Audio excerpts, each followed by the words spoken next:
1 декабрьдан 7-сенә кадәр Башкалабыз Казанда 15-нче Бөтен Россия һөнәр яшь режиссуры фестивале уза. Бүген аның йомгаклау көне. Быел фестивальдә ничә театр коллективлары катнашты. Һәм нинди спектакльләр аеруча тамашачы күңеленә хуш килде. Катнашучылар үзара ничек тәҗрибә уртаклашты? Бу сорауларга җавап киләсе язмада.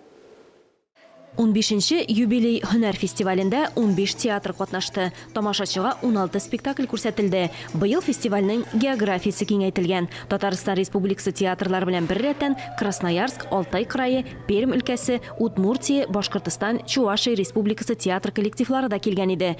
Царь, царица и царевна. Фестивальдә елдагыча белем бирү программасы да каралган. Быел ул театраль лекция форматында барды. Театр тәнкыйтьчеләре лекцияларны татар китабы йортында үткәрде. Фестиваль спектакльләре барлыгы 6 мәйданчыкта барды. Яшьләр өчен эшли торган театрларны, театр студияларны, тузларны чакырдык. Тигез дәрәҗәдә, тигез шартларда үсә торган коллективларны чагыштыру ул минемчә гаделрәк һәм кызыграк. Һөнәрне сингел истисең, бигрәк тә актерлык, режиссерлык һөнәрдә. Монда бернинди шик минемчә юк. Монда бернинди потолок түшәм булырга мөмкин түгел.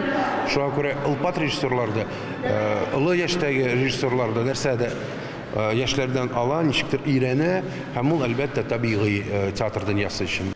Фестиваль барышында төрле ачышлар булган кебек, Сарапул драма театры актерлары өчен үз спектакльләрен яңа юнәлештә кую тәүге тәҗрибә була. Чөнки әлегә кадәр алар өчен ят булган алым курчаклар кулланыла. Мы первый раз вывозим спектакль для детей. Без беренче тапкыр балалар өчен спектакль куйдык. Илешчә курчак, илешчә предмет спектакле. Курчаклар белән эшләү безнең театр өчен беренче тәҗрибә. Балаларның спектакльгә бәясен һәм мөнәсәбәтен түземсезлек белән көтәбез. На наше мастерство и нашу фантазию. Огромная благодарность организаторам этого фестиваля. Оештыручыларга бик зур рәхмәт. Фестиваль югары дәрәҗәдә бара. Безгә бик ошый. Спектакльне бик җылы кабул итте тамашачы. Безнең өчен бу спектакль эксперименталь булып тора. Беренче елларда фестиваль режиссерлар өчен вакансиялар ярминкәсе ролен үтәсә, соңгы вакытта инде режиссер буларак өлгергән профессионалларның эшләре тәкъдим ителә. Театраль сезонның иң яхшы премьералары тамашачылар һәм театр тәнкыйтьчеләр тарафыннан каралды. Мәсәлән, Ачинск драма театры куйган беренче мәхәббәт спектаклендә артистлар белән бер рәттән Песида катнашты. Очень большое значение имеет он для артистов. Бу фестиваль артистлар өчен бик зур роль уйный. Алар үзләрен күрсәтә, башка театрлар, спектакльләр белән таныша. Фестивальнең программасы бик күләмле. Күп кенә тамашачылар өчен яшь режиссерлар үзләрен яңа яктан ача. Әсәрләргә карата мөнәсәбәтләре башка, үзенчәлекле, яңа.